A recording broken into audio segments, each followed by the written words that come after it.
ஒவ்வொரு விவசாயி வீட்டிலும் இருக்க வேண்டிய பொருட்களான பஞ்சகவ்யம், மீன் கரைசல், கவசதீன் கரைசல், எண்ணெய் கரைசல், பிரண்டை கவசம், அந்த வகையில் இன்றைக்கு நம்ம முட்டை கரைசல் பார்க்க போகிறோம்.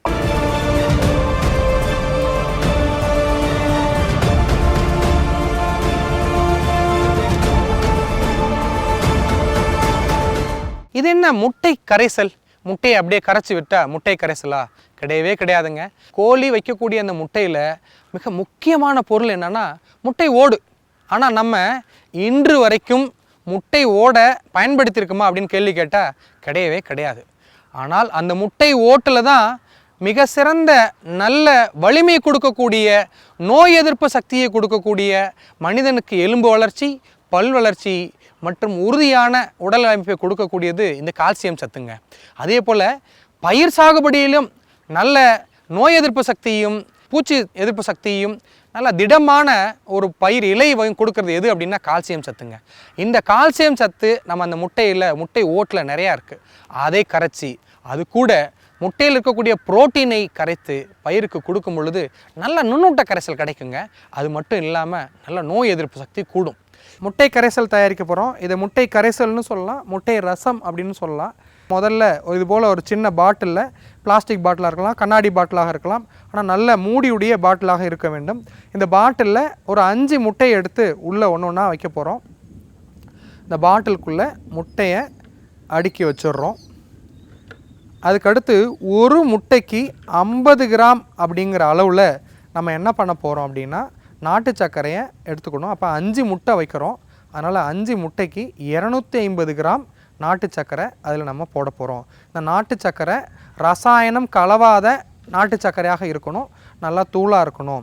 அதனால் நம்ம என்ன செய்ய போகிறோம் அப்படின்னா நாட்டு சர்க்கரையை தூளாக 250 கிராம், ஒரு முட்டைக்கு 50 கிராம். இப்போ ஒரு விவசாயி எனக்கு முட்டை கரைசல் அதிகமாக தேவை அப்படின்னு நினைக்கிற விவசாயி 10 முட்டை எடுத்துக்கிறார் அப்படின்னா ஒரு முட்டைக்கு 50 கிராம்னு 500 கிராம் வேண்டும்.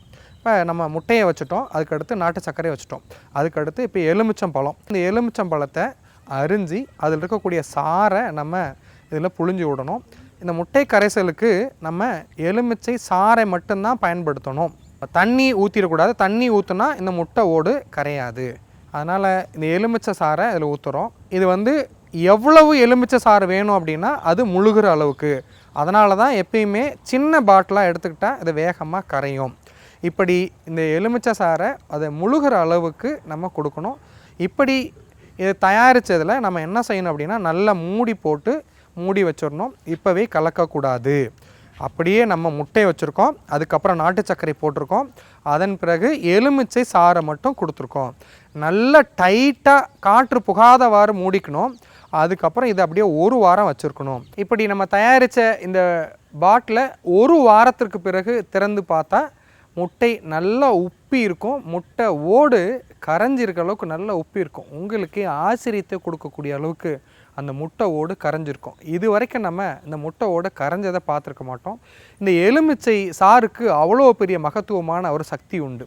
இது கரைஞ்சிரும். இதற்கு பிறகு இந்த பாட்டிலை இப்படி நல்லா மூடி இப்படி தினமும் காலையும் மாலையும் நல்லா இப்படி கலக்கிக்கிட்டே வந்தோம்னா 2 வாரத்தில் முழுமையாக இந்த முட்டை ஓடு முட்டையில் இருக்கிறது எல்லாம் கரைஞ்சிடும்.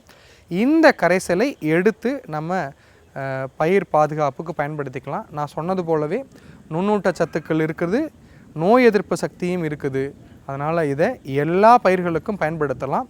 1 லிட்டருக்கு 1 மில்லியிலிருந்து 2 மில்லி வரை இதை ஒரு பயிர் பருவத்திற்கு இதை வைத்துக்கொள்ளலாம். பஞ்சகவ்யம், மீன் கரைசல், எண்ணெய் கரைசல், பிரண்டை கவசம் இது கூட சேர்த்தும் பயன்படுத்தலாம்.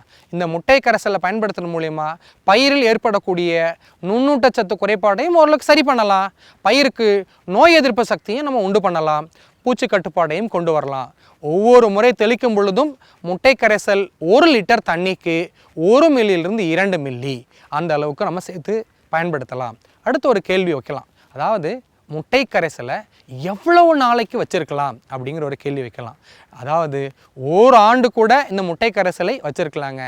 ஒரே ஒரு நிபந்தனை தான், தினமும் காலையிலும் மாலையிலையும் நல்லா கலக்கி விடணும். உள்ளே இருக்கிற கலவை நல்லா கரையிற மாதிரி செய்யணும்.